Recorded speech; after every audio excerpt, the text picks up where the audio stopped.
চুপ। আর কিন্তু মোদি সরকার বলবেন না। হ্যাঁ হ্যাঁ, এই যে বারবার মোদি সরকার মোদি সরকার মোদি সরকার মোদি সরকার বলে বলে বলে বলে বলে বলে আপনার কানের মধ্যে এমনভাবে একটা ভাবনা ধরিয়ে দেওয়া হয়েছিল, আসলে মোদি সরকার বলে কোনো কথা হয় না। হয় এনডিএ সরকার, হয় কেন্দ্র সরকার। কিন্তু কেন্দ্র মানে মোদি, এনডিএ মানে মোদি, ভারত মানে মোদি, মানে মোদিই সব।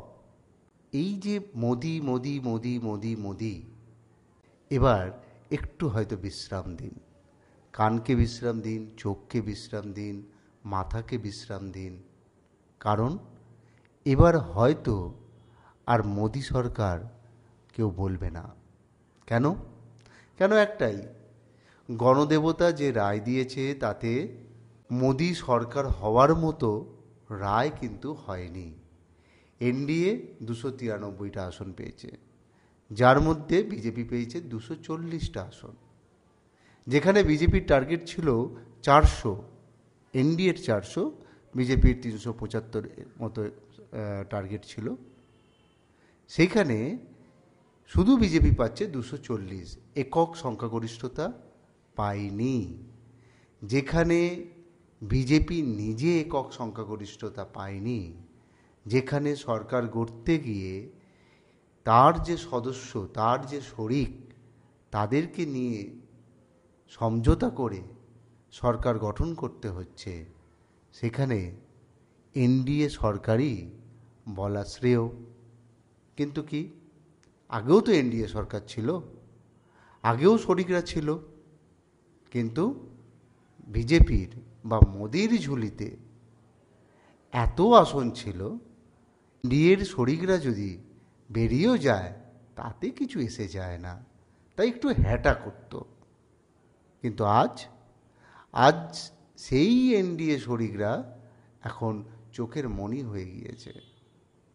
তাই সহজে কেউ যদি ভুল করে বলেও ফেলে মোদি সরকার, বিরোধীরা হয়তো খুব একটা সোচ্চার হবেন না যতটা সোচ্চার হবে এনডিএর শরিকরা। তাই দলের ভেতর, জোটের ভেতর একটা অত্যন্ত চাপ নরেন্দ্র মোদির ওপর কিন্তু রইল, এটা দেখার। আমরা দেখেছি যে ইন্ডিয়া জোট 234টা আসন পেয়েছে, যার মধ্যে কংগ্রেস 99টা, টিএমসি 29টা, সপা 37টা। এই যে ইন্ডিয়া জোট 234টা, এখানে কিন্তু সরকার গঠন করার ক্ষেত্রে বেশি দূরে কিন্তু ইন্ডিয়া জোট নেই। এনডিএ জোটে সবথেকে বড় শরিক যারা, তার মধ্যে টিডিপি এবং জেডিইউ, এরা দুজনই এখন দাঁড়িপাল্লায় সব থেকে ভারী।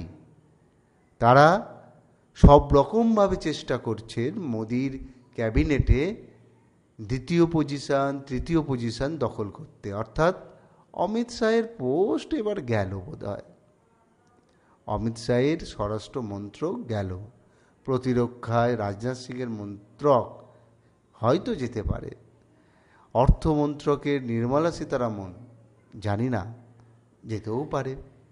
যেখানে নীতিশ কুমার এবং চন্দ্রবাবু নাইডুর আছে, সেখানে কিন্তু মোদির একটু চাপ তো থাকবেই। আর একটা বিষয় বলে রাখা ভালো, বিহারে নীতিশ কুমারের রেজাল্ট খারাপ হওয়াতে, মানে বিধানসভার কথা বলছি, তখন একদম পাপেট মুখ্যমন্ত্রী হিসাবে ছিল। তার প্রতিশোধ এবার যে নেবেন না নীতিশ, বলার কি অপেক্ষা রাখে? তাকে অন্তত আদর করে সবাই পাল্টি কুমার বলে, তাই কখন যে পাল্টি খেয়ে যাবেন না, মানে মনে করুন আজকে রাতে নীতিশ আছেন, কাল বললেন যে না আমি থাকবো না, তাহলে কিন্তু নরেন্দ্র মোদির চাপ। তাই নরেন্দ্র মোদিকে ওই দ্বিতীয়, তৃতীয় বা চতুর্থ যে স্থানগুলো রয়েছে, সেগুলো কিন্তু তাদেরকেই দিতে হবে। আরেকটা বলা ভালো, কেন আরও বেশি চাপ, এই নীতিশ কুমার এবং চন্দ্রবাবু নাইডু এরা কিন্তু একবার ইন্ডিয়া জোটের যে সদস্য আছে তাদের সঙ্গে বোঝাপড়া করার ক্ষেত্র তৈরি হয়েছে। জেডিইউর সঙ্গে আরজেডির, জেডিইউর সঙ্গে মমতা বন্দ্যোপাধ্যায়, আর সবথেকে ভালো নীতিশ কুমার ছিলেন ইন্ডিয়া জোটের অন্যতম কাণ্ডারি। তারই নেতৃত্বে প্রথম বিহারে ইন্ডিয়া জোটের বৈঠক হয়। ভাবা যায়? হঠাৎ করে তিনি পাল্টি খেয়ে নিলেন। তারপরেও যে আবার পাল্টি খেয়ে ইন্ডিয়া জোটে যাবেন না, অলরেডি তো একটা মানে সেই আভাস পাওয়া যাচ্ছে। একই বিমানে নীতিশ এবং তেজস্বী চড়েছে, মাঝ আকাশে কী যে আলোচনা হয়েছে কে জানে। যাই হোক, চন্দ্রবাবু নাইডুর কথাও কিন্তু সেরকম বলা যেতে পারে। চন্দ্রবাবু নাইডু কিন্তু এনডিএ থেকে আগে বেরিয়ে একটা ফেডারেল ফ্রন্ট করার চেষ্টা করেছিল, যেখানে মমতা বন্দ্যোপাধ্যায়ের সঙ্গে বৈঠক করেছিলেন। অর্থাৎ মমতা বন্দ্যোপাধ্যায়ের সঙ্গে চন্দ্রবাবু নাইডুর বেশ ভালো সম্পর্ক, নীতিশ কুমারের সঙ্গে ভালো সম্পর্ক।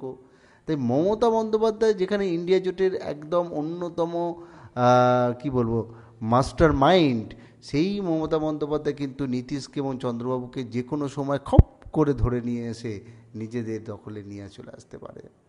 মোদির কিন্তু তখন যায় অবস্থা তার করছি। যেটা এবার আগামী দিন আমরা যে মোদি সরকার বলি, বা নরেন্দ্র মোদি বলেন, নিজের নাম দিয়ে একটা সরকার তৈরি করার যে ফলাও তার একটা বলা, সেটা কিন্তু এবার অন্তত হয়তো ইতি ঘটল। দেখা যাক তারপরও কি সবাই মোদি সরকার বলে কি না।